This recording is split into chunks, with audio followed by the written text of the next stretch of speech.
जगभरात लॉकडाऊन असल्यामुळे आम्ही दोघ्या बहिणींनी आज ट्रॅक्टर शिकलेली आहे। तर माझे वडील शेतकरी असल्यामुळे त्यांना शेतीच्या कामात खूप हातभार झालेला आहे।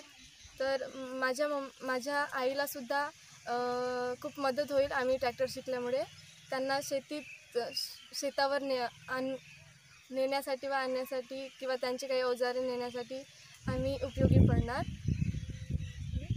इकडे पाय तू। मी विनोद दुर्गे खरडपेठ या गावचा शेतकरी।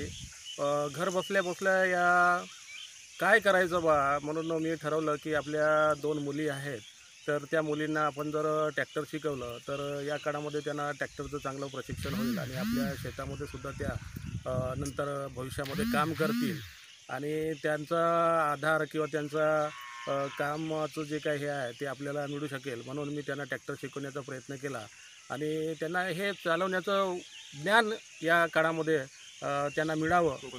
कोरोना या रोगामुळे सर्व देशामध्ये लॉकडाऊनचं जे सत्र सुरू आहे, तेव्हा मी 1 मीटरचं अंतर ठेवून त्यांना बरोबर सांगितलं की बा आपल्याला ट्रॅक्टर शिकवून जर तुमच्या ते या खाली वेळामध्ये तुमच्या भविष्यामध्ये त्या 4 व्हीलर किंवा कुठलीही साधनं चालवण्याचं जेव्हा वेळ येईल तेव्हा तुम्हाला ते ज्ञान असावं, म्हणून त्यांना मी हे ज्ञान शिकवण्याचा प्रयत्न केला या खाली वेळामध्ये।